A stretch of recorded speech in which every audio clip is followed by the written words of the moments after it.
from the Obama administration, the president himself, saying that Turkey has a right to protect itself. And then you have the U.S. State Department basically echoing that. But one of the things I find interesting, and I'm not trying to be sarcastic here, because I want our viewers to understand here, is that Syria's airspace is violated all the time.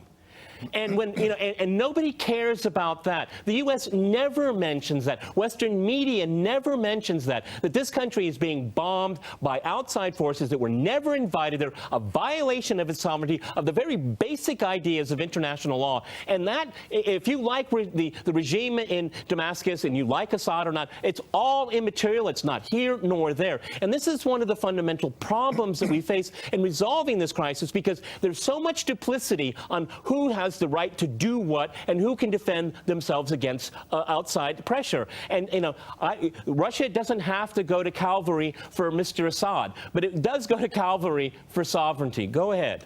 Yeah, I mean, it's clear what you say, but of course that's in keeping with the entire coverage and the, if you like, the interpretation that's been put out publicly in respect of the entire Syrian civil war, and indeed probably the entire period of modern history by Western governments, Western media, and governments around the world. I mean, for example, were an American plane to be shot down by Assad's forces, as you say, yeah, they are technically violating Syrian sovereignty. You can guarantee the coverage here, and indeed the American response would be different. But actually, I alluded to this slightly earlier in the programme. To my mind, the NATO, shall we say, unity, the united picture they want to present has been slightly undermined by this incident, because there are many states within NATO itself. For example, the Czech Republic was one that came out quite quickly to question why this plane had been shot down. There are others within NATO who, privately at least, and in some cases almost publicly, have been expressing concern about Turkey's role in respect of IS and other terrorist groups, and indeed in their role in the entire Syrian situation, as, of course, it started to unravel. And so, therefore, I thought the NATO statement, when you read between the lines, was actually quite measured, as it had to be, for two reasons. First of all, because they don't want to take a conflict. They'd like to keep the rhetoric going, of course, because NATO is good at that when it comes to, if you imagine, like Ukraine or Syria or elsewhere, against Russia. They always will take that opportunity. But in this case, where there's a chance of military confrontation, yeah, it's probably the case that most people in NATO don't want that. They're concentrating on IS to some degree. But also, I think there's some disquiet at the way Turkey's been behaving. And as to the necessity of Turkey shooting down this aircraft, there's a lot of dispute, I think, behind the scenes in NATO. And I think it's very interesting that Turkey, as opposed to as it's done actually in respect of Syria in the past, when we were talking about Assad's forces, did not call this recent NATO meeting under Chapter 4 of the NATO agreements, which meant that it wasn't declaring that Russia was a threat to its sovereignty, which would actually provoke some kind of NATO response, even if always. So everybody, I think, from the NATO side is going to say, yeah, of course we support our NATO partner to save face. But I think behind the scenes, there's some disquiet within the ranks of NATO governments and militaries. You know, do you think that this intentional downing of the plane is slowly backfiring against Turkey? Because, first of all, it looks like an ambush. It was obviously intentional. They did take credit for it. They didn't apologize for it. They didn't apologize to the families that were lost. They didn't criticize the people on the ground. I won't describe them because there's so many different descriptions of them. But firing at two men in parachutes while they're coming to the ground, I mean, I have seen nothing moderate in that behavior whatsoever. So, I mean, again, do you think Turkey is, in its relationship with NATO? NATO wants, mutual defense, but I mean, does it really want to look for a fighting war, a hot war with Russia over Syria? Go ahead. Especially at a time when... let me go to Yenal in Washington. Go ahead in Washington. I beg your pardon. I want to say something about the firing of the pilots that were parachuting down. And I watched a video, and as you know, there's so many different groups fighting with each other, or with uniting forces to fight with each other, basically. And it makes it extremely complicated on the ground as to who is fighting with who and who's buddies with who. And in the video, actually, one guy was shouting in Turkish, saying that don't shoot, we need to capture them, while everybody else was shooting. So I don't know what these groups are, and I don't know what the internal dynamics are, but it's somewhat... it's not right to blame Turkey for the shooting, because it's not within Turkish territory, obviously. Yes, it was shut down But at the same time, the pilots, as they're descending, they're not landing in the Turkish territory. Had they been landing there, they probably would have been saved. Well, you know, that's an unfortunate situation. Again, I'm not. Yeah, okay, fine. I'm not defending it. I'm not defending it. Ankara could have just said situation. it's unfortunate? I mean, it could have just said that to the families of the Marine and the pilot. It's unfortunate that happened. I mean, that's just, you know, just a little bit of humanity right there. Okay, I don't want to press the issue here. Let's move on. Charles, Russia's made it very clear there's going to be a reaction here. What's in your crystal ball? What do you think Mr. Putin is going to do? Well, this, of course, ironically, given Turkey's aims and general strategy over Syria and the general region, has, I think, quite strengthened President Putin's hand in this, because either A, he has the right, in a way, to respond militarily. I mean, he could take out some air defense batteries or something that might be considered proportionate. That would naturally escalate the situation internationally enormously.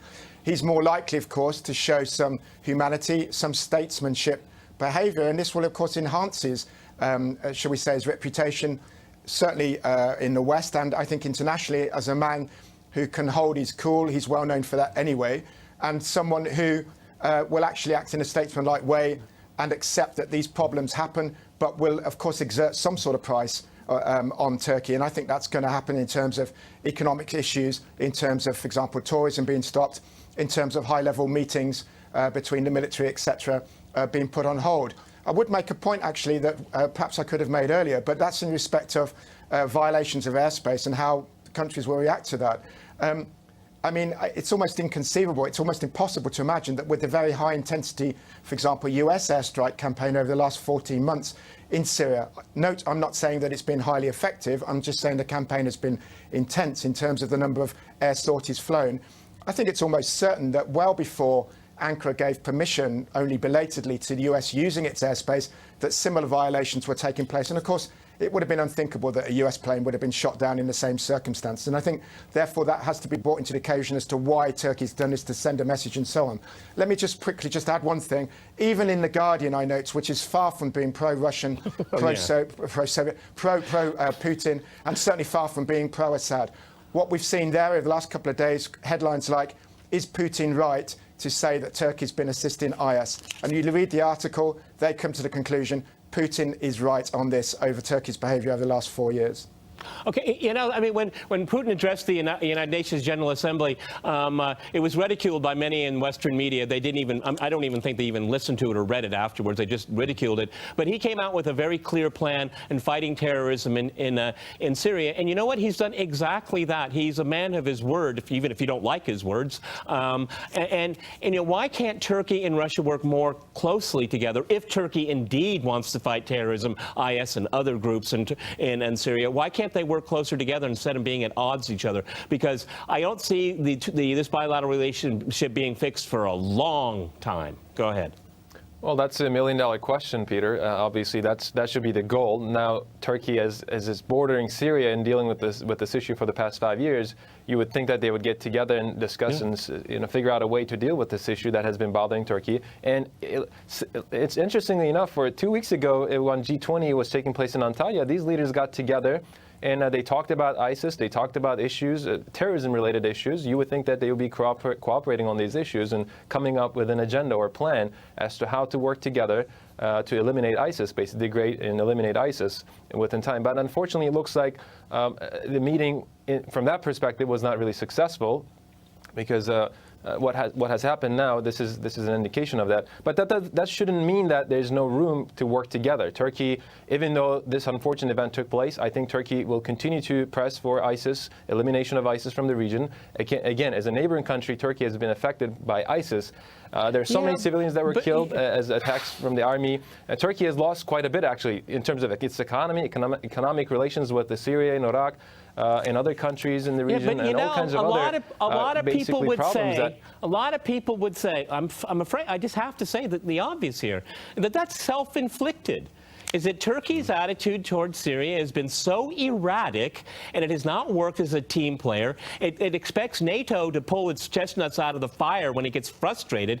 I mean, how can Turkey be looked upon as a reliable partner when it does these things here? I mean, this is something, you know, I live in Russia. I've lived here for 18 years. And up until a couple of days ago, Turkey was one of the favorite countries among Russians because they love to go to Turkey on tourism, on vacation, because it's the weather's great, the people are nice, the food's good, it's all plus, plus, plus. You know what now? It's going to be cold beaches in the summer because people here have taken it very personally.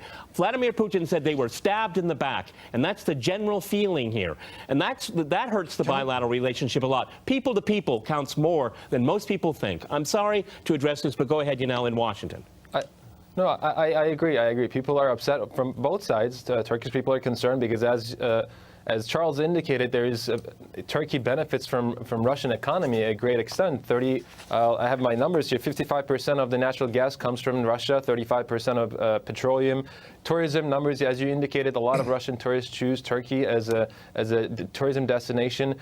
In addition to that, Turkey just signed a deal to build a nuclear power plant, basically. And I don't know what's going to happen with that. Well, but these are all important I think a lot of these things are going to go on determine. hold. I think they're going to go on hold. You know, Turkey could have been an energy hub with Russia's help. That might or probably won't happen now. That's how personal and important this is. Yes, but I want to look at, again, as a Turkish American and looking at issues, I want to, if this, let's say that happened, you know, Russia and Turkish relations, economic relations and diplomatic relations are put on hold, on freeze, what would happen to Russia's relations? And if you look at to this Eastern Europe, there are issues with Russia, and from that angle, from that geography, well, and then now with Turkey. How that would influence we've run out of time, relations. gentlemen. We've run out of time. Fascinating discussion. Russia will take care of itself as it always does. Many thanks to my guests in London and in Washington, and thanks to our viewers for watching us here at RT. See you next time, and remember, CrossTalk rules.